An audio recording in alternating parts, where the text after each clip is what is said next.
عزت دیا، اس کا حق مقرر کیا، وقت دیا، اس کا حق مقرر کیا، اور قیامت دن اسی طریقے سے مال دیا، اس کا بھی حق مقرر کیا، ہر ایک کے حقوق دیے۔ ہماری آنکھ ہے، ہمارے اعضاء و جوارح ہیں، یہ جتنی بھی ہیں، اس کے حقوق اللہ نے دیے۔ اگر ان حقوق میں ہم نے لاپرواہی برتی یا حقوق کو پامال کیا، حق تلفی کی، انجام کار بھگتنا پڑے گا ہمیں۔ اسی وجہ سے حدیث میں آتا قیامت دن بنی آدم کے قدم جب تک 5 سوالات کے جواب پورے نہ دیں ہٹ نہیں سکتے۔ سب سے پہلا سوال ہوگا زندگی ہم نے دی تھی، وہ زندگی تم نے کہاں گزاری؟ اور اللہ تعالیٰ نے ایسا بھی کوئی حکم نافذ نہیں کیا جو ہم نہیں کر سکتے۔ ساری زندگی کے اندر جو اللہ نے کہہ دیا کہ تمہیں میری اطاعت کرنا ہے اور نبی کے طریقے پہ چلنا ہے، جس کو جتنی زندگی ملی ہے وہ ساری زندگی کا سوال ہوگا، اس کا حساب دینا پڑے گا۔ اب یہ ہمارے پہ ڈیپینڈ کرتا ہے، اگر ہم کامیاب ہونا چاہتے ہیں تو زندگی کو صحیح رخ پہ ڈالنا۔ ہم سے پہلے جو لوگ زندگی کو غلط رخ پہ ڈالے، دنیا کو حاصل کرنے کے چکر میں ڈالے، مقدر کی جتنی تھی مل گئی، اس کے علاوہ نہیں مل سکی، مگر کچھ عقل مند ایسے تھے جنہیں زندگیوں کو بنایا، اللہ کی اطاعت پر، نبی کی اطاعت پر ڈالا، مخلوق کی خدمت پر ڈالا، جیسے اللہ نے کہا تھا ویسے کیا۔ وہ لوگ آج ہمیشہ کی جنت کے اندر داخل ہو گئے، ان کو حکم دے دیا گیا کہ جنت کی ہے، جنت میں داخل ہو گئے، قیامت میں سب کے سامنے اعزاز کے ساتھ داخل ہو گئے۔ تو ان سے ہمیں سبق لینا ہے جو کامیاب ہو گئے، اور ان سے بچنا ہے جو ناکام ہو گئے۔ قرآن اور حدیث میں جتنے باتیں اللہ کے نبی نے بتائے، واقعات کی شکل میں، امثال کی شکل میں، ان میں یہ 2 قسم کے واقعات ہمیں ضرور ملتے ہیں، کامیاب ہونے والے، ناکام ہونے والے۔ کامیاب ہونے والے وہ ہیں جنہوں نے زندگی کے اندر اللہ اور اس کے نبی کی اطاعت کی اور زندگی کو صحیح رخ پر ڈالا، زندگی کا ایک لمحہ ضائع نہیں کیا۔ ناکام ہونے والے بھی ہمارے سامنے، زندگیاں تو دونوں کو ملی تھی، اور اللہ نے بتایا میں نے کوئی ایسا حق تم پر مقرر نہیں کیا کہ تم زندگی میں اسے پورا نہ کر سکو۔ جس کو جس انداز سے میں نے طاقت دیا، قوت دیا، صلاحیت دیا، اس اعتبار سے میں سوال کروں گا، پوچھوں گا۔ دوسرا مال ہے جو اللہ نے دیا، اس کا سوال ہوگا مال کہاں سے کمایا، حلال راستے سے کمایا یا حرام راستے سے کمایا؟ جب ہم نے بتا دیا تھا ہم نے تمہاری مقدر طے کر دی تھی، جتنا تم کو دینا ہم نے طے کیا تھا، مگر تم نے اس کو حاصل کرنے کے لیے کون سا راستہ اختیار کیا؟ پھر ہم نے مال میں تمہارا زکوٰۃ کا حق رکھا تھا، غریبوں کا حق رکھا تھا، یتیموں کا حق رکھا تھا، بیواؤں اور مسکینوں کا حق رکھا تھا۔ اسی مال کے اندر ہم نے پڑوسیوں کا بھی حق رکھا تھا، والدین کا بھی حق رکھا تھا، صدقے کی شکل میں، فطرے کی شکل میں، عطیات کی شکل میں، زکوٰۃ کی شکل میں، یہ ہم نے رکھا تھا۔ اور اس میں ہم نے قانون بھی بتایا تھا کہ سارا مال لگانے کا ہم نے آرڈر بھی نہیں کیا تھا، اگر لگا دیتے تو تمہیں بہت بڑی جنت ملتی تھی، مگر جو مال ہم نے دیا تھا اس میں قانون ہم نے بتایا تھا، ہمارے نبی کے ذریعے سے بتایا تھا، اگر مال جو محنت کے ساتھ حاصل ہوتا ہے اس میں ہم نے 40واں حصہ مقرر کیا تھا۔ جیسے تجارت میں محنت ہوتی، ملازمت میں محنت ہوتی، کسان اس میں محنت کرتا ہے، جتنی محنت بڑھتی رہی اتنا ہم نے حق کم کرتے چلے گئے، اور جو جس کے اندر محنت نہیں، جو مال کو مل گیا بغیر محنت کے، اس کے اندر ہم نے اپنا حق بڑھایا۔ جیسے کسی کو ہم نے اگر دھن کا مال دے دیا، خزانہ مل گیا جس کو کنز کہتے ہیں، اسے بغیر محنت کے ملا ہوتا ہے، تو ہم نے کہا یہ 5واں حصہ رہے گا، اس میں 100 میں سے 5 روپئے، پورے 5، مطلب یہ کہ 100 روپے میں سے 20 روپے، 5واں حصہ بولتے 20 روپئے تم کو بیت المال میں جمع کرنا پڑے گا، غریبوں کا حق ہوگا، 80 روپے تمہارے ہو گئے، کیونکہ تمہاری محنت نہیں لگی، محنت لگی ادھر سے ہم نے گھٹانا شروع کر دیا، جس سے محنت کم ہوئی اس میں ہم نے حق بڑھایا۔ جیسے کھیتی باڑی کا مسئلہ ہے، اگر پانی آسمانی پانی سے آتا ہے، آسمانی پانی سے کھیتی ہوتی ہے تو اس کی زکوٰۃ کی رقم الگ بنے گی، اور بور کے پانی سے ہم نے محنت کر کے سینچا ہے اپنی کھیتی کو، اس کی زکوٰۃ کی رقم الگ ہوگی۔ اسی طریقے سے بکریاں ہیں، 40 بکریوں پہ ایک بکری رکھی تھی ہم نے، گائے ہیں 20، جسم بڑا ہم نے کم کر دیا اپنا حق ادھر سے، کہا کہ 20 کے اوپر 1 دے دو، بچہ دے دو، اور جسم بڑا 5 اونٹ ہو گئے، اس پہ اونٹنی کا بچہ دے دو۔ مطلب جو قانون بھی ہم نے اسلام کے بنائے ہیں وہ قانون یہ ہے تھے جو تم اس کو پورا کر سکتے. پھر دوسری طرف میرے نبی نے تمہارا مزاج بنایا تھا کہ جو جان میں نے تم کو دیا، جو مال میں نے تم کو دیا، اس کو قیمتی بنانے کے گوہر بتائے تھے، ہنر بتائے تھے، بہترین اصول بتائے تھے، طریقے بتائے تھے. میرے نبی نے خود اپنے پاس مال آیا، بے دریغ مال خرچ کیا، مال سے کبھی محبت نہیں کی، اپنی امت کو سمجھایا، مزاج سکھایا تھا کہ دنیا سے محبت نہیں کرنا، اس کے چکروں میں نہیں پڑنا. میرے نبی کی پہلی زندگی بے شک تنگی معیشت تھی، حالات تھی، پریشانیاں تھی، مگر فتح مکہ کے بعد حالات بنتے چلے گئے. بے شمار دولت میرے نبی کے پاس آئی، مگر آن کی آن میں ختم ہو گئی. ایک مرتبہ سرکار دو عالم صلی اللہ علیہ وسلم نماز پڑھانے کے لیے آئے. نماز کے لیے آپ کھڑے رہے، بلال نے تکبیر کہہ دی. اب اللہ اکبر کہنے والے تھے کہ آپ نے ہاتھ نیچے کر دیے اور سیدھا حجر مبارک میں داخل ہو. صحابہ پریشان ہو گئے، کیا بات پیش آ گئی؟ سرکار پر اعتراض تو کر نہیں سکتے تھے، کیونکہ امت کا مزاج ہی نہیں بنایا تھا آپ نے. امت تحقیق کرتی تھی، اعتراض نہیں کرتی تھی. امت عمل سیکھنے کے لیے علم پوچھتی تھی، بحث مباحثے کے لیے علم نہیں پوچھتی تھی. ایسا بہترین مزاج بنا تھا، ایسی تربیت کی تھی صحابہ کی. صحابہ کسی کی کوئی بھی عمل آپ کا دیکھتے تھے، کوئی بھی عمل تو آپ کا بعد میں پوچھا کرتے تھے ادب کے دائرے میں رہ کر، سرکار ہم نے ایسا عمل دیکھا ہے، اس کا کیا مطلب؟ کہ کبھی ایسا عمل دیکھا نہیں لیکن نماز کا وقت ہو گیا ہے، نماز کے لیے آپ پڑھے گئے، سب بندی ہو گئی، بلال نے تکبیر تحریمہ کہہ دی، آپ اندر داخل ہو گئے، کوئی نہ کوئی بات پیش ضرور آئی. مگر آج افسوس کی بات ہے، سوشل میڈیا نے اس قدر تباہ برباد کر دیا. کسی آدمی کا کوئی بگ فیٹ سامنے آتا ہے، پوری دنیا میں اس کی بے عزت کے اوپر ہاتھ ڈالا جاتا ہے. پھر یہ نہیں دیکھا جاتا کہ وہ کتنا بڑا آدمی ہے، کتنا ذی اثر آدمی ہے، اہل علم آدمی ہے. کبھی اس نے کوئی گناہ کیا نہیں، کبھی کچھ پاپ ہو گیا یا کچھ غلطی ہو گئی، پتہ نہیں اس کی کیا وجہ رہی ہو گئی، بس امت کو موقع مل گیا اور امت نے سوشل میڈیا کے ذریعے سے اس کی عزت پر ہاتھ ڈالا. سرکار نے فرمایا مومن کی عزت پر ہاتھ ڈالنا کتنا بڑا پاپ ہے. کہا اپنے ماں سے زنا کرنے سے زیادہ بدتر گناہ ہے سود کا لینا. کہا جس نے مومن کی عزت پر ہاتھ ڈالا اور سود کے دروازوں میں سے ایک دروازے میں داخل ہو گیا. اور کہا سود کا کیا خطرناک مقام بتایا. کہا سود اتنی بھینکر چیز ہے کہ اس کا 72واں حصہ ہے، کچھ حصہ آپ نے بتایا کہ اپنے ماں کے ساتھ مکالہ کرنے کے برابر ہے. مگر عزت کے معاملے میں آج امت مسلمہ سوچتی نہیں، وہ چل پڑی، بس تحقیق کرنے کا جذبہ ختم ہو گیا کہ بھئی ہوا ہوں گا کسی وجہ سے ہوا ہوں گا. پھر بدگمانی عام ہو گئی، جبکہ بدگمانی حرام قرار دیا قرآن کریم میں. یا ایھا الذین آمنوا اجتنبوا کثیرا من الظن ان بعض الظن اثم ولا تجسسوا ولا یغتب بعضکم بعضا. سورہ حجرات میں معاشرے کے اصلاح کے بہترین اصول بیان کیے گئے. اے ایمان والو، بہت سارے گناہ، بہت سارے گناہ ہوتے ہیں، گناہ، اس سے بچو. مگر ہم کسی کے بارے میں بھی فوراً اپنے دل میں اس کے بارے میں خیال لا لیا اور بدگمانی کر دی، وہ ایسا ہوگا، ایسا کیا ہوگا، ایسا کیا ہوگا. ہمیں تو حکم تھا اگر بدگمانی کسی کی ہمارے دل میں آ رہی ہے تو اس کی اچھے باتیں سامنے لاؤ، اس کی نیکیاں سامنے لاؤ اور اپنے بدگمانی کاٹتے چلے جاؤ، اس کے لیے اچھا گمان رکھو. بدگمانی کے بارے میں یہ قیامت میں اس کا سوال ہوگا. اگر ہم نے ثابت کیا تو بچ سکتے، نہیں ثابت کیا تو پکڑے جائیں گے. مگر حسن ظن کے بارے میں یہ ہے اگر ہم نے کسی کے بارے میں اچھا گمان کر دیا تو حکم یہ ہے کہ وہاں نیکی فوراً مل گئی. اسے کوئی بھی عمل کسی کا کبھی بھی سنو یا کبھی بھی دیکھو، کیا کبھی دیکھو اس وقت یاد رکھنا، یہ سوشل میڈیا کے چکر میں نہیں، قرآن کو دیکھنا، حدیث کو دیکھنا. ہمارا مومن بھائی ہے، چاہے وہ کوئی بھی ہو، کسی بھی طبقے سے، کسی بھی مسلک سے ہو، وہ کسی بھی علاقے کا رہنے والا ہو، وہ مومن ہے. اس کی عزت خانہ کعبہ کی عزت سے بڑی ہے. سرکار نے فرمایا اس کی عزت خانہ کعبہ سے بڑی ہے. عزت کے خاطر اپنی جان قربان کر سکتا ہو. سرکار خانہ کعبہ کے سامنے کھڑے کر کہہ رہے اے خانہ کعبہ، تیری عزت احترام بے شک بہترین ہے، اونچی ہے، مگر تجھ سے زیادہ عزت مومن کے جان اور مال، تجھ سے زیادہ قیمتی مومن کی جان مال. مگر افسوس کی بات یہ کہ ہر چھوٹا بڑا دیکھتے نہیں سامنے والا کو نے اور حملہ کر دیا اس پر.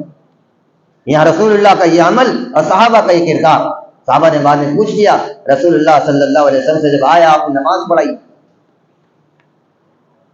رسول اللہ صلی اللہ علیہ وسلم فرمایا مسئلہ ایسا تھا کہ میرے گھر میں کچھ اشرفیاں رکھی ہوئی تھی، اور یہ نبی کی شان نہیں کہ نبی کے گھر میں دنیا ہو اور نبی نماز پڑھائے.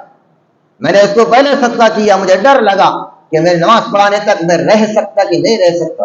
اگر مجھے اس حال میں موت آئے کہ میرے گھر میں دنیا پڑی رہے اور میں اللہ کے پاس چلا جاؤں تو اللہ کو کیا منہ دکھاؤں. اس ڈر کے مارے میں نے نماز پوری نہیں کی. فوراً جا کر وہ جتنے اندر تھے سب کو صدقہ کیا اور اس کے بعد آ کر میں نے اطمینان سے نماز پڑھی. یہ مزاج امت کا بنا ہے. یہ دنیا نکالی تھی امت کس نے؟ جس کے بعد دنیا آتی تھی اس کو سخاوت سکھائی، آپ کمانے میں تقوی سکھایا، خرچے میں سخاوت سکھائی. آپ کماؤ تقوی کے ساتھ. صحابہ میں سے تھے بڑے بڑے مالدار صحابہ. عبد الرحمن بن عوف بڑے مالدار، کروڑوں اربوں پتی آتے. 4 بیویوں کو جو سونا تقسیم ہوا ان کے انتقال کے بعد، وفات کے بعد، وہ سونا جو 8واں حصہ ملتا عورت کو، 8واں حصہ بیوی. تو جب وہ سونا تقسیم کیا گیا تو کلہاڑیوں سے توڑنا پڑا سونے کے اینٹوں، تو توڑنے والے کے ہاتھ میں چھالے پڑ گئے. 30,000 گھرانے حضرت عبد الرحمن بن عوف کے خرچے پہ چلتے. 30,000 بے شمار. ایک دن آئے، کہاں کے اپنے غلام کو بلایا، کہا بھائی دیکھو یہ صلح حدیبیہ میں کتنے صحابہ تھے؟ کہا 1400 صحابہ تھے. کہا تشت لے آؤ، تشت لے آؤ. اور ایک 1000 اشرفیاں تشتوں میں رکھی، 1000 اشرفیاں. اور کہاں جاؤ سب کو دیکھا یہ 1400 صحابہ. پھر دوسرے دن کہا بدرین کتنے تھے؟ کہا 313 تھے. کہاں لے کر آؤ؟ تشت کا. کہاں وہاں. اس قدر بے دریغ مال. 30,000 غلام اپنی زندگی میں آزاد کیا عبد الرحمن بن عوف. اس قدر مال آتا تھا. پھر بھی اللہ کے نبی پاک صلی اللہ علیہ وسلم نے ایک دن عبد الرحمن بن عوف کو کہا کہ عبد الرحمن میں نے دیکھا کہ سب کے سب جنت میں داخل ہو گئے مگر بہت دیر کے بعد تم آئے، بڑے پریشان تھے، کیا بات تھی؟ میں نے پوچھا تم سے تو کہنے لگے میں حساب میں اٹک گیا. بہت رونے لگے، یا رسول اللہ میرا بہت اتنا مال آنے والا ہے، اونٹوں پہ لد کر آ رہا ہے، اللہ ہے بیت المال ہے. آپ بولتے تھے میں سب خراب کر دیتا. سرکار کو، آپ نے اہل بیت کو، صحابہ کو اور امت کے عام غربا میں بے دریغ مال خرچ کیا عبد الرحمن بن عوف. جبکہ صحابی رسول سرکار نے فرمایا جنت میں جنتی. کیا ایسی صحابت سکھائی تھی صحابہ. عبد الرحمن بن عوف. عثمان غنی رضی اللہ تعالیٰ عنہ قید پڑ گیا مدینہ منورہ میں، کھانے کو کچھ بھی نہیں. کیا کیا جاتا؟ لوگوں کو معلوم ہے کہ عثمان غنی کے پاس مال آ رہا ہے. کہاں سے آ رہا ہے؟ کہاں ملک شام سے آ رہا ہے. کہاں سارا اناج لدا ہوا ہے. مدینہ کے سارے چودھری آ گئے مانگنے لگے کتنے میں دو گے. انہوں نے مانگ شروع کی. عثمان غنی نے مال بتاتے رہے کتنا دو گے. بات یہاں تک پہنچی، انہوں نے کہا کہ ایک کے ہم 2 دیں گے، 3 دیں گے، نفع میں دیں گے، آپ کو نفع دیں گے. یعنی ایک پارٹی ایسی ہے جو 1 کے 10 دینے کو تیار ہے. تم میں سے کوئی ایسا؟ لیکن ہم کہاں سے؟ ہمارے جیسا چودھری پورے مدینہ میں نہیں ہے. اور تم کہتے ہیں کہ 1 کا 10 دیں گے. کون ایسا آدمی؟ کہتے ہیں ایک شخصیت ایسی، ایک ذات ایسی ہے جو 1 کے 10 دینے کو تیار ہے. اچھا کون ہے وہ؟ ہمارا سارا کے سارا مجمع ساکت ہو گیا. عثمان غنی رضی اللہ تعالیٰ نے اشارہ کیا ذات خدا بندی کی طرف. کہا وہ ذات جس نے کہا تم 1 نیکی لے کر آؤ گے میں 10 بٹ دوں گا. تم گواہ رہنا میں نے اس ذات سے سودا کر لیا. اور جو ملک شام سے نکل رہا آخری اونٹ، اور کل صبح میں میرے مدینہ میں داخل ہوں گا پہلا اونٹ، یہاں سے لے کر وہاں تک کا پورے راستے سے بھرے ہوئے اونٹوں کا قافلہ جس پہ اناج لدا ہوا ہے، میں نے اللہ کے نام پہ غریبوں کو، سارے غریبوں کو اور سارے مدینہ منورہ کے لوگوں میں صدقہ خیرات کر اللہ کی. جب مدینہ میں اونٹوں کی آمد ہوئی تو سارا کے سارا مدینہ امٹ پڑا. غریب، بیوہ، یتیم، لاوارث، محتاج، پریشان حال، بے کس ایسے ٹوٹ پڑے. حضرت عثمان غنی دیکھتے رہے. ایک بوڑھی آ کر عورت حضرت عثمان غنی سے کہا کہ عثمان کہ میرے کو کچھ نہیں ملا، اندر داخل نہیں ہو سکتی ہے، میری ہمت نہیں ہے اندر داخل ہونے کی، بھیڑ پڑی ہوئی ہے، اندر سے میرے کو سامان لے دو، میرے گھر میں پاک ہے. حضرت عثمان غنی جبکہ اپن نے ہی صدقہ کیا، بھیڑ کے اندر ایسے داخل ہو جیسے کہ عام آدمی داخل ہوتا ہے، اور وہاں سے سامان اٹھایا اور اس بیوہ کے ہاتھ میں، اس بوڑھی کے ہاتھ میں ڈالا.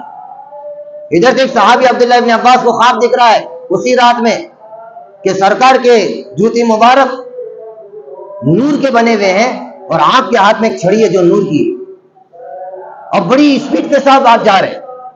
عبداللہ ابن عباس نے کہا سرکار نظر کرم فرمائیے، میں آپ کا متمنی ہوں، کئی دن سے میرے دل میں بے قراری تھی کہ آپ سے ملاقات ہو جائے، میں آپ سے ملنا چاہتا ہوں. اب اس سے تیزی اور رفتاری کے ساتھ جا کہاں رہے؟ کہا عبداللہ تمہیں معلوم نہیں ہے کہ عثمان نے اتنا بڑا صدقہ کیا مدینہ والوں کے پاس، ان کے نکاح میں جا رہا ہوں، اللہ نے جنت کی حور کے ساتھ ان کا نکاح کیا، ان کے نکاح میں جا رہا ہوں۔ یہ عبداللہ بن عباس 20,000 غلام تقریباً حضرت عثمان غنی کے گھر پہ رہتے تھے، ہر جمعہ کو ایک غلام آزاد کرتے تھے۔ سارے صحابہ کی یہ کیفیت، نہ صحابہ نے گھروں میں رکھا، نہ سرکار نے رکھا، نہ اہل بیت میں رکھا۔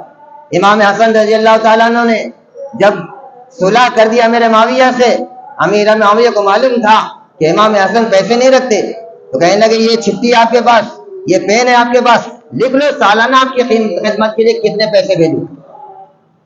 امام حسن نے کہا 1,00,000 اشرفیہ۔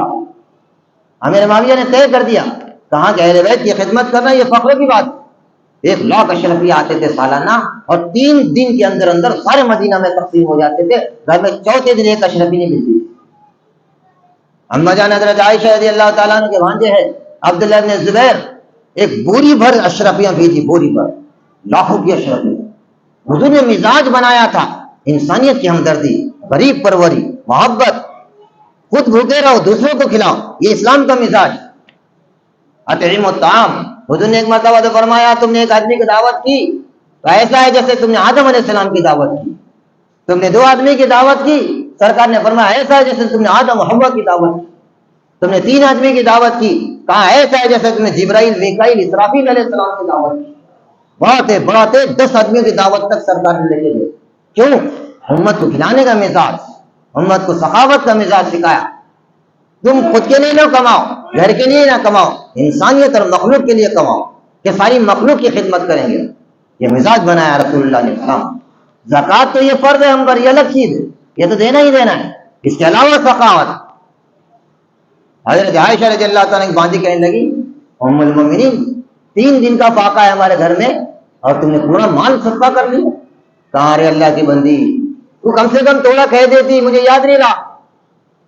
کہا تم روزے سے افطار کا وقت آ گئے، 1 اشرفی کا کچھ حصہ رکھ دیتی، کچھ درہم رکھ دیتی تو کم سے کم افطار کا سامان آ جاتا۔ کہاں کہ آپ یاد دلانے سے کیا پتا، میں سب صدقہ کر دیا۔ حضرت عمر کے پاس لسٹ بنی ہوئی تھی، لسٹ 3 لاکھ کھانوں کی لسٹ تھی، جہاں کھانا پہنچاتے تھے حضرت عمر رضی اللہ عنہ، اور صبح نکل جاتے تھے، آواز لگاتے تھے اے بھائی کسی کو سودا لے آنا ہے، کسی کا کچھ کام ہے۔ گھروں میں سے آواز آتی، امیر المومنین آواز دے رہے ہیں۔ یہ غریب پروری، یہ خدمت، یہ انسانیت ایسا دنیا پیش نہیں کر سکتی، تاریخ پیش نہیں کر سکتی۔ عمر امیر المومنین ہے، شیطان گلی چھوڑ کے بھاگ جاتا تھا، مگر بعض وقت حضرت عمر رضی اللہ تعالیٰ کس جگہ معلوم ہوتا تھے ایک عیسائی آدمی ہے جس کے دونوں ہاتھ نہیں، مگر وہ ذمہ ہے ہماری حفاظت میں، حضرت عمر رضی اللہ عنہ جا کر بیٹھ کر وہاں پر اس کو کھانا کھلایا کرتے۔ ایک طرف پوری دنیا کا نظام چلانا، ایک طرف محل علاقوں کو دیکھنا اور پوری دنیا کے مسائل کا حل کرنا، عبادت کرنا، اللہ سے تعلق جوڑنا معمولی کام ہو گیا۔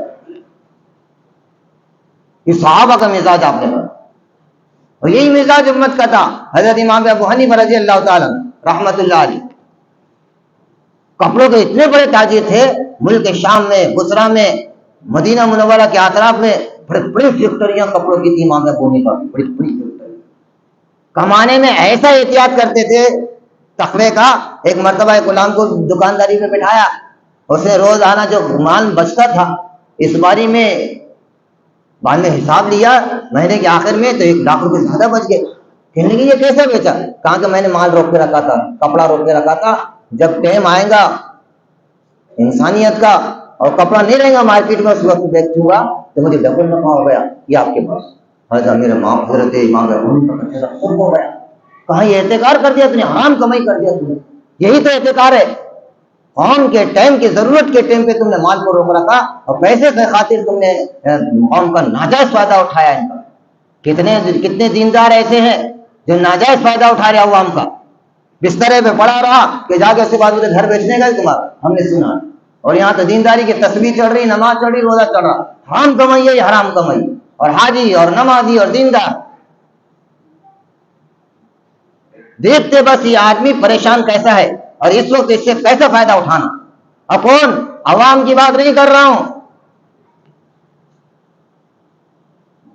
یہ کشتی ڈبانے والے دیندار طبقہ، دین کی کشتی ڈبانے والے، نہ عقل مند ہے نہ سمجھدار ہے، صرف مال دیکھ رہے کہاں سے آتا، کیسا ملتا، کیسا بڑھتا، کیا لے جائیں گے خبر؟ مزاج کیا بنایا تھا سرکار نے؟ خود کے لیے جینے کا مزاج نہیں ہے اسلام کا۔ اخرجت للناس بولے، یہاں اخرجتی نہیں کہ تمہیں تمہارے لیے نہیں نکالا گیا، تمہیں انسانیت کے لیے نکالا گیا۔ تم اپنے جان سے، اپنے مال سے، اپنے عزت سے، اپنے صلاحیت سے انسانیت کی خدمت، یہ مزاج۔ امام ابو حنیفہ رحمۃ اللہ علیہ سالانہ عید سے پہلے پورے کوفہ کی ایک لسٹ تھی ان کے پاس، چھوٹے سے لے کر بڑے تک بچے کی، کتنی عمر کا ہے کیا ہے، ان کے کپڑے اپنے دردی سے سلاتے تھے، اور بہترین آج امام کو کپڑا لے کر آتے ایک دم گیا گزرا کپڑا اور ہدیے کی شکل پہ لا کے دیا جاتا۔ یہ ہے عوام کا حال۔ امام اور مؤذن سب سے گھٹیا، اور کس کی نظر میں؟ نمازیوں کی۔ کس کے نظر میں؟ حاجیوں کی۔ کس کے نظر میں؟ ذمہ داروں کی۔ ہائے ہائے ہائے ہائے، افسوس، وائے ناکامی متاع کارواں جاتا رہا۔ اسی مذہب کے تعلق سے یہ مذہب کے ذمہ دار، اس مذہب کو چلانے والے، اس مذہب کی دیکھ بھال کرنے والے، ان کے ساتھ اس مذہب کے ماننے والوں کا سلوک ہے۔ دنیا کا کوئی مذہب ایسا نہیں جس کے مذہب کے چلانے والوں کے ساتھ ان کے ماننے والوں کا سلوک ایسا ہو۔ نہ عیسائی اپنے پادریوں کے ساتھ کرتے، نہ یہودی اپنے پادریوں کے ساتھ کرتے، نہ غیر مذہب اپنے پنڈتوں کے ساتھ کرتے۔ یہ قوم ہے جو اپنے علماء کے ساتھ ایسا سلوک کرتی ہے۔ کپڑا کون سا لا کر دے رہے ہیں؟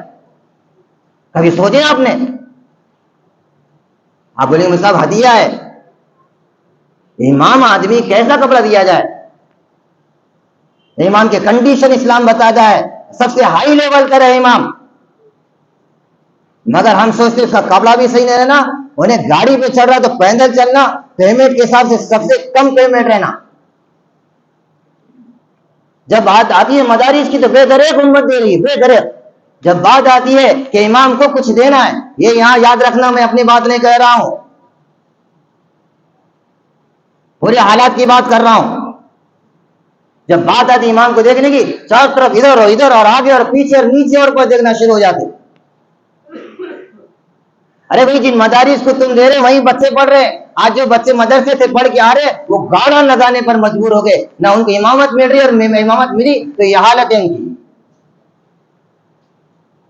لاک ڈاؤن میں کئی مدارس کے بچے نکل گئے، ماں باپ نے نکل دیا، کیا کرنا؟ اگر یہی رویہ ہمارا رہا، یاد رکھنا قرآن ہاتھ سے نکل جائے گا ہمارے۔ تم بولیں گے بھائی دیندار ہے، اللہ سے مانگنا چاہیے، یہ اپنی جگہ پر ہے۔ جب یہ امام مؤذن اللہ کو دیکھیں گا تمہارے پیچھے کیوں پڑے گا؟ عام ماحول میں اس وقت علماء کے ساتھ جو سلوک ہے اس امت کا، یہ بہت خطرناک سلوک ہے۔ اس لیے میں کہہ رہا ہوں بار بار، سخاوت کا مزاج بناؤ بھائی، اللہ نے دیا بے دریغ لگاؤ۔ بعض علماء کو میں بتا رہا ہوں زکوٰۃ کی رقم بھی چلتی ہے، اور بعض علماء وہ ہے جو زکوٰۃ نکالتے بھی ہیں الحمدللہ، ہدیے کی رقم دو ان کو۔ یہ سمجھے ہم نے مدرسے میں پیسے لگانا ثواب ہے، مسجد میں پیسے لگانا ثواب ہے، محلے کو پیسے دینا ثواب ہے، مسجد کی جھاڑو لانے کو ثواب ہے پیسے دینا، مگر امام کو ہدیہ دینا ثواب ہے نہیں۔ یہ کہاں سے پکوا لایا ہوں؟ ارے اگر وہ دل دماغ سے مطمئن رہے گا، سکون میں رہے گا، گھر کے ٹینشن نہیں رہے گا، ہماری امامت بھی صحیح کرے گا، ہمیں دین صحیح بتائے گا، فتنوں کا مقابلہ کر سکے گا۔ اور اگر اس کا دل دماغ متاثر رہے گا گھر کے ٹینشن میں، مسائل کے ٹینشن میں، کیا بتائے گا؟ خاص کیا نماز پڑھائے گا ہماری؟ وہی نماز چلے گی جو نماز پڑھتے چلی تھی۔ کیسے عجیب لوگ تھے ہمارے پاس، بے دریغ۔ امام ابو حنیفہ اپنے بیٹا نے بسم اللہ پڑھا، 5000 اشرفیہ لا کر دے دی تھی، اور کہا حضرت میرے پاس اتنا ہے کہ اگر آج کے ڈیٹ میں جتنا ہوتا میں آپ کے نام کر دیتا۔ بے دریغ مال امام ابو حنیفہ نے لگا، بے دریغ مال۔ آخری میں جب انتقال ہوا تو ان کے بجٹ میں جب ان کو زہر دے کے جیل میں مارا گیا، جیل کے سلاخوں میں رکھا گیا تھا حضرت کو، جیل کے سلاخوں میں، اس لیے کہ تم قاضی القضاء بنو، جسٹس بنو، تمہارے فیصلے پر پوری دنیا چلے۔ وہ کہہ رہے نہیں، میں اس سے نہیں بنتا، میں ان کے دباؤ میں آ کے غلط فیصلے دے دوں گا، قیامت میں اللہ کو کیا منہ دکھاؤں گا۔ کہاں کہ تم کو جیل جانا پڑے گا، جو کرنا ہے۔ کہا کوڑے لگاؤ ان کو، کوڑے لگائے گئے، 10 دن کوڑے، روزانہ 10 کوڑے، ایک کوڑا چمڑی لے کے نکلتا تھا امام صاحب کا۔ جب جیل میں داخل کر دیا گیا امام ابو حنیفہ رحمۃ اللہ علیہ کو، تو امام صاحب کو غلام نے کہہ دیا حضرت تمہارا آخری وقت ہے، اور تم کو زہر دے کر دودھ کے پیالے میں مارنے کا پلان بن چکا ہے۔ کون ہے؟ عباسی خلیفہ ہے، مسلمان ہے. بڑی دکھی بات ہے بھائی، یہ تاریخ کی بڑی دکھی. امام صاحب نے کہا اچھا کوئی بات نہیں. جب پیالہ لایا گیا امام صاحب کو معلوم تھا، امام صاحب کو پیو، کہا نہیں پیتا. کہا پینا پڑے گا، کہا نہیں پیتا. کہا کیوں نہیں پیو گا؟ کہا اس میں زہر ہے. کہاں زہر ہے، پینا پڑے گا. کہا میں خودکشی نہیں کرتا، خودکشی حرام ہے. امام صاحب کو پکڑا گیا، نیچے پٹکا گیا اوندا. امام صاحب نے منہ بند کر دیا، داڑھی کھینچی گئی، ایسے زہر انڈل دیا گیا. امام صاحب اوندے گر کے سجدے میں دنیا سے اللہ کو پیارے ہو. وہی امام ابو حنیفہ جس کی آج دنیا میں تقریباً 70% مسلمان ان کی تقلید کرتا ہے. ان کے ساتھ یہ سلوک ہو. بے دریغ مال خرچے کرنے والے، نیکی کر دریا میں ڈال معاملہ کھایا. پھر بھی ان کے خزانے میں جو پیسہ نکلا کتنا، 58 کروڑ اشرفیاں نکلی، وائٹ، ایک دم وائٹ. ٹیکسز اس لیے لاگو نہیں ہوتے تھے، یہ لوگ غریبوں کو دیا کرتے تھے، اللہ ظالموں کو مسلط نہیں کرتے تھے. آج ٹیکسز جو ہم پر لاگو ہے یہ عذاب ہے ہم پر. ہم نے جو غریبوں کا حق مارا، ہم نے علماء کا حق مارا، ہم نے یتیموں کا حق مارا، بیواؤں کا حق مارا، غریبوں کا ہم نے حق مارا. اللہ نے کہا ٹھیک ہے تم ایسا نہیں رہتے، ایسا لاگو کر دوں گا. مجبوراً ٹیکسز دیے جا رہے ہیں. آج جی ایس ٹی اللہ کا عذاب ہے. یہ کتنا ٹیکس جا رہا؟ یہاں تو تم کو 2.5 روپے کہا تھا 100 پہ، اللہ نے 2.5 روپے سے کروڑوں روپے کے مالک ہے اس محلے میں. کروڑوں روپے کے، کروڑوں روپے، 10 کروڑ روپے کا مالک میں اس محلے میں بتاتا ہوں آپ کو، جس کی 25 لاکھ روپے زکات نکلتی. کیا لے کے مریں گے؟ یاد رکھنا، اگر زکات نہیں ادا کرو گے غریب کی حیا لگے گی، اولاد صحیح نہیں رہے گی، گھروں میں تفرقہ ہوگا، خون کی آنسو رو گے، خون کے آنسو. اور ہو رہا ہے، تاریخ ہے ہمارے سامنے. ارے یہ تو زکات فرض ہے بھائی. ہمارا مزاج سخاوت ہے، سخی ہے، ہم یہ امت سخی ہے. حال کی بات بتاتا ہوں آپ کو، ایک بات بتا کر ختم کر دوں. مظفر نگر یو پی کا، وہاں ایک نواب تھے مظفر علی خان. ایک بڑا بنگلہ بنایا انہوں نے، کروڑوں روپے سے بنایا تھا. ایک غریب بچے کی شادی تھی، کریم بخش بول کر ایک دیہاتی آدمی بیچارہ وہیں رہنے والا، اس کے بچے کی شادی تھی. اس زمانے میں شادیاں جو چلتے تھے 4 5 دن کے براتیں آتی تھی. تمہاری یہی تھی کیا؟ آج کل جو خیر آ بھی آئے، صبح کا آیا نوشا اور پھر ہو گئے. چلو وہ دلہن والے بولے جتنے جلدی گئی بلا اتنی جلدی اچھا بول رہے، کیونکہ زیادہ دیر رہیں گا تو انہیں کچھ نہیں بولا تو اس کی ماں بولتی، اس کی بہن بولتی، اس کی خالہ بولتی، اس کی چچی بولتی. اب پتہ نہیں کون کون کیا کیا بولیں گے. اس سے ڈرنے لوگا. پہلے یہ بولتے کرتے نہیں تھے، جو انہیں کرتا تھا وہ سن لیتے. اس سے 4 دن بھی رکھ کے مہمان نوازی کرتے. کریم بخشوں کے پاس آنے والی بارات غریب آدمی 4 5 دن رکنے والی تھی. کیا کرنا؟ کریم بخش نے ایسے آدمی کے ساتھ مشورہ کر دیا. نیک آدمی ہوتے بیچارے تو نیکی کا مشورہ دیتے. تو انہوں نے مشورہ دے دیا کہ بھائی دیکھو وہ مظفر علی خان کا ایک بنگلہ بن رہا ہے، کوئی بیچارے کو بولے ہو سکتا انہوں دے دیں گے تم آپ کو. اتنا بڑا آدمی خود کے لیے بنا ہے سمندر گارڈن. ارے جاؤ، بات اللہ کی بندے بہت سخی ہے، تم جاؤ تو صحیح. اب بیٹی کی محبت میں آدمی کہاں جاتا؟ کہیں بھی جاتا. ہمارے پاس کوئی غریب مانگنے کا آج کیا بولتے، سنبھالنے کا طاقت نہیں تھی تو شوق پورا کرنے کا. ایک بادشاہ کی بات ہے، آج اور 5 10 منٹ بڑھا دوں میں ایک بات بتاؤں. ایک بادشاہ نے بیٹے سے کہا بیٹے دنیا میں لوگ بہت پریشان ہیں. تو بیٹے نے کہا کہ بابا اگر تم مجھے گول دے تو میں ایسا کام کروں گا کہ کوئی غریب اپنے محلے میں نہیں رہے گا. کہا کیا کرے گا؟ میں روڈ پر ایک آفس بناؤں گا، اس کے پورے چاروں طرف دروازے رکھوں گا، اعلان عام کر دوں گا کہ آج سے کوئی غریب، کوئی پریشان حال نہ رہے، جس کو بھی ضرورت ہوگی جس سمت سے آئے گا اس سمت سے ضرورت پوری کی جائے گی. تو ظاہر ہے کہ جب میرا آواز ہوگی سارے غریب دروازے پہ لین لگائیں گے، کوئی ادھر آنے والا، کوئی ادھر آنے والا، 10 دروازے رہیں گے اس کو. باپ نے کہا بہت اچھی بات ہے. بہرحال لگا دیا اس نے، آفس بنا دیا، پلان کے مطابق دروازے بنایا، اعلان عام کر دیا، غریبوں کی بھیڑ لگی. اچھا اس لیے یہ غریبوں میں مالداروں کی بھیڑ زیادہ رہتی ہے، وہ غریب بتاتے اپنے آپ کو مال کھینچنے کے چکر میں. غریبوں کے بتانے میں غریب جو زیادہ غریب رہتے ہیں نا وہ بیچارے بہت زیادہ پیچھے ہٹتے رہتے، کیا بولتا کہ کیا نہیں، کہ کیسا ہے، کہ کیا نہیں. جو مالدار زیادہ رہتے وہ ٹھیک رہتے، دیا نہیں دیا جائے اپنے کیا کرنا. اور وہ جو لائن لگی، اب یہ نوجوان شہزادہ تھا، انہیں دیکھا ایک بڑے میاں کو ادھر سے بھی لے رہے، ادھر سے بھی لے رہے، ادھر سے بھی لے رہے، ادھر سے بھی لے رہے، پریشان غریب ایک آدمی ادھر سے لیا، چلے جانا، یہ بھی دروازے سے آیا، یہ بھی آیا، یہ بھی آیا، یہ بھی آیا، ایک دروازے پکڑ لیا، بڑے میاں تم فقیر نہیں دکھ رہے، تو نے بولا تو بھی فقیر نہیں دکھ رہا، چل گھومتے کھڑے ہوئے، آنکھوں سے آنسو آ رہے، باپ کے پاس جا کے بولا، باپ نے کہا بیٹے ہم چاہے پوری دنیا بانٹ دے، سخاوت ہم نہیں کر سکتے، وہ نیک لوگوں کو کہا، وہ جو تھے نا وہ بولنے والے، وہ بہت بڑے آدمی تھے، اصل میں اس کو سکھانا چاہ رہے، تو کر رہا اللہ کے لیے کر رہا، مگر یاد رکھ اللہ جیسا سخی ویسا کوئی نہیں بن سکتا، مگر تجھے یہ اچھا اقدام ہے، اچھا کام کرا، دیکھو صرف سکھانے کے لیے بتایا تھا، میں فقیر نہیں ہوں تو بھی سخی نہیں تھی، تو خیر میں کیا بتا رہا تھا، کریم بخش چلے گئے مظفر علی خان صاحب کے پاس، اور کہنے لگے میں نہیں بولنا مگر آپ کو کچھ بات بولنا چاہ رہا ہوں میری بیٹی کی شاید، کہا اچھا بات، ماشاء اللہ بہت اچھی بات ہے، آپ کی بیٹی کی آئی تشریف، نواب تھے، آج جاؤ نا دیندار آدمی کے پاس چلے جاؤ، اور چاروں کا تیڑا بنگا ہو جاتا ہے، بیٹی کی شادی بڑی چاروں کا تیڑا بنگا ہو جاتا ہے، اور امام کو تو اللہ جزائے خیر دے بیچارے کو، وہ سمجھتے اپنے گھر سے پیسے دے رہے کیا ہے، مسجدوں میں اعلانہ بند، ارے مسجد ساری چیزوں کے مسائل کا حل ہے، بیانوں میں 4 گھنٹے تقریر کر رہے، اور کوئی پریشان حال ہے تو اس کے باپ کو دیکھ رہے نہیں، نہ کمیٹی کے باپ کی مسجد ہے، نہ امام کے باپ کی مسجد ہے، مسجد میں حکم صرف اللہ کا چلے گا،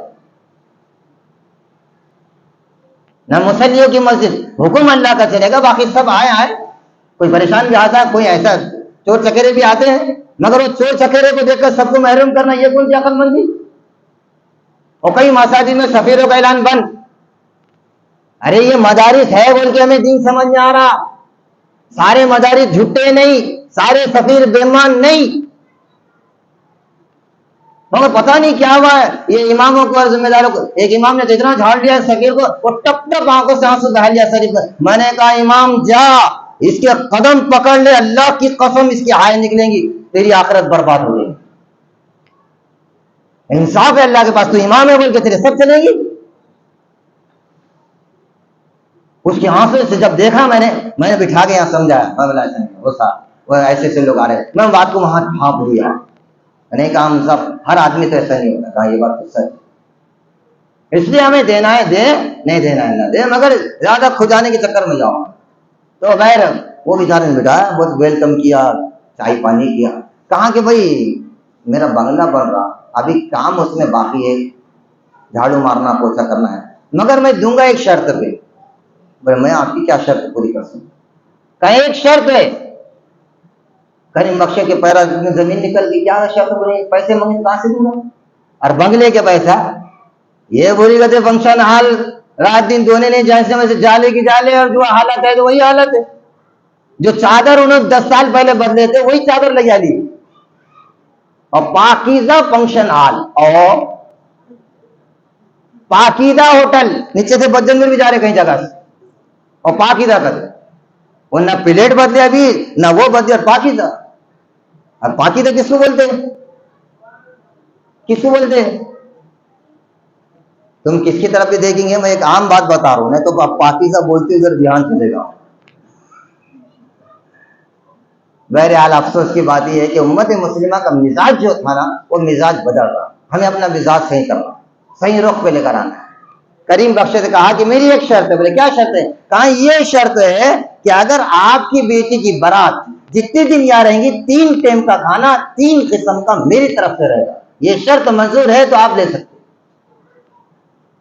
ہے، ایسا نواب حاجی صاحب ہے، ایسے دیندار صاحب ہے، جو دیندار کے پاس کروڑوں روپیہ ہے وہ دیندار بھی ایسا نہیں ملے گا تمہیں، مگر یہ امت کا، یہ مظفر نگر کی بات بتا رہا ہوں آپ کو، اور یہ حال کی بات بتا رہا ہوں، کریم بخش کے تو ہوش اڑ گئے، کہا کہ یہ کہاں سے ذرہ نوازی، کہا نہیں جب تک نہیں بولے گا جب تک میں دوں گا، کہا کہ آپ کا ذرہ احسان ہوگا اگر آپ یہ کریں گے، میں کیا کر سکتا، اگر آپ مہمان نوازی کر رہے تو بہت اچھی بات، 3 ٹائم کا کھانا اور 3-4 قسم کا کھانا، نواب صاحب نے اپنے خرچے سے 3-4 دن بارات کے پورا کھلایا، اور جاتے وقت بارات کے ہر آدمی کو کپڑا اور ہر آدمی کے ہاتھ میں لفافہ دیا، تم ہمارے آدمی ہمارے دوست کی بیٹی کے نکاح میں آئے۔ جب یہ سارا ماجرا ختم ہو گیا، دھلا کر کریم بخش نے بنگلے کی چابی لے جا کر نواب مظفر علی خان کے پاس دی کہ اسے قبول کر لو، یہ آپ کی ہے، آپ کی سر نوازی ہے۔ نواب صاحب نیچے سے اوپر دیکھنے لگے، کریم بخش بھی پریشان ہو گئے، کہا نواب صاحب کچھ غصہ کی ہوگی؟ کہا غصہ کی نہیں، آپ کیا لے کر آئے؟ کہا چابی۔ کہا نہیں، یہ بنگلہ تو میں نے تمہاری بیٹی کے بارات میں اس میں دے دیا ہوں جہیز میں، آپ اپنے بیٹی کو بنگلہ دے دیں، میں اسی دن دے دیا۔ کیسے لوگ تھے، کیسی سخاوت تھی۔ سراج الدولہ نے ایک بیٹی کی شادی میں غریب آیا تھا، اتنے ڈھیر لگا تھے اشرفیوں کے، اس کے چاپلوس جو تھے چاپلوس وہ باندھنے کہنے لگے ہمارے نواب کو عقل ہے کہ نہیں، اتنا دے دے، سمجھ میں آ رہا نہیں کیا دے رہا کیا نہیں دے رہا، تو اس کے سامنے ڈھیر لگا دیا۔ ہم نے کہا کہ یہ کیا ڈھیر ہے؟ کہا کہ تم نے وہ غریب کی بچی کی شادی میں دینے کا طے کیا تھا، کہ اتنا سخاوت عمل کرو۔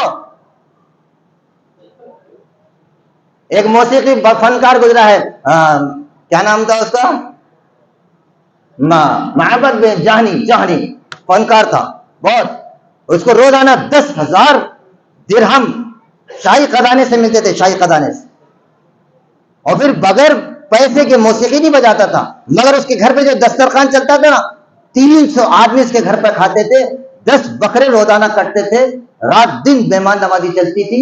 جب دنیا سے رخصت ہوا، اس کا بیٹے کا بولنا یہ ہے میرے باپ نے اتنا کمایا، اگر ہم چاہتے ایک ایک سونے کی ایک چاندی سے محل بن سکتے تھے، مگر میرے باپ نے اتنا سخاوت کیا، آخر میں 90 لاکھ روپے قرضہ چھوڑ کر دنیا سے، مگر بتا کر گیا سخاوت کس سے بولی۔ ایک یہاں شاہجہاں گزرا اپنا ہندوستان کا فرمانروا شاہجہاں، اس کے بعد ایک صاحب آئے تھے قدسی بول کر، جان محمد قدسی، بہت بڑے شاعر، قادر کلام شاعر تھے، شعرا کو یہ دیا کرتے تھے۔ ارے موسیقی بجانے والے سخی تھے، آج کے نمازی سخی نہیں ہے، افسوس۔ اور امام کے تعلق سے تو سب سے زیادہ افسوس، اور مؤذن کے تعلق سے بھی تھا، اس کا تو کہیں ویلو ہی نہیں، مگر ایسا نہ کریں، یہی دو رہیں گے جو قیامت میں پہچانیں گے ہم کو، انہوں پہچانیں گے۔ اچھا عاجز صاحب آپ آئے کیا؟ رسید دے دو، بہت پھراتے تھے، آج بھی میں تم کو پھراتا ہوں، نہیں اللہ کے بندے ایسا مت کر۔ آج میں ماں اور باپ سے پھر کے آ گیا، ماں نے بھی ہکال دیا اور باپ نے ہکال دیا، ماں پہچان رہی نہیں، باپ نہیں پہچان رہا، مؤذن صاحب تم تو پہچانو، مؤذن ابھی نہیں پہچانتے، ٹھہر۔ میں اگر مؤذن ہے تو ایسا ہی بولتا تھا، ٹھہر، مگر یہ مؤذن گزار بہت نیک آدمی ہے اور ہمدرد آدمی، اس لیے سخاوت کے ذریعہ باؤ، اللہ بے جگرے۔ اور امام اور مؤذن نے بھی سخاوت کے ذریعہ بانا، ایسا نہیں کہ یہ گزر رہا ہے، اللہ نے دیا تو ساری امت کے اندر، بلکہ میں آپ کو یہ کہہ رہا ہوں اللہ ہمارا مزاج بنائے ساری مخلوق کی، اللہ چاہے اگر اللہ موقع دے سلیمان جیسی دعوت کرنے کی تو انشاءاللہ اللہ دے گا، تو سلیمان بن داؤد کی جیسی دعوت کریں گے انشاءاللہ۔ یہ سارا کا سارا کریم بخش نے جو اپنی بیٹی کے پاس لے جا کر دے دیا، تو بہرحال اللہ تعالیٰ مجھے آپ کو سمجھ نصیب فرمائے، جمعہ کا مبارک موقع تھا، اس میں کچھ باتیں نیچے پر ہوگی، کچھ درد کی باتیں تھیں جو میں آپ کے سامنے رکھا، کچھ ہو سکتا بولنے میں آگے پیچھے ہو جائے، تو یہ قادر الکلام کی بات بتا کر بات ختم کرتا ہوں۔ یہ جان محمد جو قادر الکلام تھے قدسی، معلوم ہے کہ یہاں پر شاہجہاں ایک بادشاہ بڑا فیاض ہے، بڑا سخی آئے۔ اچھا 5ویں سالگرہ تھی اس کی، یہ سالگرہ کے موقع پہ کیا کرتے تھے مغل سلطنت معلوم ہے کیا کرتے؟ پورے خاندان کو تولتے تھے، ایک طرف سونا چاندی رکھتے تھے، ایک طرف خاندان کو تولتے تھے، اور وہ سارا سونا چاندی غریبوں میں صدقہ کرتے۔ یہ مغل سلطنت کرتی تھی ہماری، کیسی سخاوت تھی، کیسی سخاوت۔ اگر ایسی سخاوت رہی تو یقین مانو کہ سارے جو ڈاکٹر جو بن رہے کہ نہیں، ڈاکٹر ہی چھوڑ دیں گے لوگ، علماء حفاظ بننا شروع کریں گے اگر یہ امت سخاوت کرے۔ نہیں اللہ کا کم سے کم اس کی دنیا بن رہی اور آخرت بن رہی، اس کے گھر کی بن رہی، لوگوں کو بولنا نہیں پڑے گا بچے کو پڑھاؤ اللہ میں جنت دیتا، جنت کی نہیں بولنا پڑے گا ارے دنیا بھی جنت بن رہی۔ تو لوگ ڈاکٹر انجینئر نہیں بنائیں گے، پروفیسر نہیں بنائیں گے اگر امت سخی ہو جائے، مگر امت وہاں سخی ہوتی مدرسے میں، وہاں 1000 کی رسید بنیں گے، مگر وہاں سے وہ بچہ فارغ ہو گیا، وہ بیچارہ کہیں بھی جاتا کیوں نہیں؟ ارے وہ اگر امامت نہیں بھی کرا، مدرسہ نہیں بھی پڑھا، سینے میں قرآن رکھ کے پھر رہا ہے، پریشان حال پھر رہا ہے، اللہ نے دیا غائبانہ طور پر اس کی جیب میں ڈال دو، میرا رب مجھے دیکھ رہا ہے، مجھے بہت دیکھ رہا ہے۔ ایک حافظ کی میں نے مدد کی، حدیث میں آتا حافظ کو ایک پانی کا پیالہ پلانے پر 35 لاکھ سے زیادہ نیکیاں ملتے، اتنے درجات بنانے ہوتے، اتنے گناہ معاف کر دیے جاتے پانی پلانے پر، میں نے اس کی ضرورت پوری کر دیا، اس کی دل کی دعا نکلے گی جو عرش سے ٹکراتی ہے۔ حدیث میں آتا میں جب غضبناک ہو جاتا ہوں، غصے میں آتا ہوں، میرا غصہ صرف حفاظ کو دیکھ کر ٹھنڈا ہوتا۔ حدیث ہے یہ، اس معمولی مقام ہوگا ان کا، ان کی دعاؤں کا بھی بہت بڑا مقام ہے۔ اس لیے ایسے علماء حفاظ جو خصوصاً پریشان حال ہے، اللہ نے دیا ان کے جیب کے اندر ڈالو کہ بھائی اللہ تم کو کر، اور بولنے کی ضرورت ہی نہیں ہے، میرا رب مجھے دیکھ رہا ہے، میں رب کے لیے کر رہا ہوں۔ میرے عالی قادر الکلام کعبہ ہے، قصیدہ پڑھ لیے شان میں کی۔ شاہجہاں نے جب دیکھا میرے قصیدہ شان میں پڑھ لیا، کہاں حکم دے کر جاؤ، لے کر آیا، کہا موتی لے کر آؤ، موتیا قیمتی موتی، ان کا منہ بھرو، اور وہ موتی ڈالے جا رہے، منہ بھرے جا رہے، پورا دامن بھر گیا۔ یہ قصید کلام جو تھے جان محمد صاحب، زندگی میں 7 مرتبہ اس امت نے ان کے موتیوں سے منہ بھرا، 7 مرتبہ۔ یہ امت ایسی سخی تھی، مگر آج کل پتہ نہیں کیا کہاں سے امت کے اندر یہ چیز آ گئی کہ میرا مال، میری زندگی، میرا عزت، میرا نہیں، سب کی عزت، سب کے لیے جینا، سب کے لیے مار، کہ میں مخلوق کے لیے آیا، مخلوق کے کام کروں گا۔ اللہ مجھے آپ کے ساتھ نصیب فرمائے۔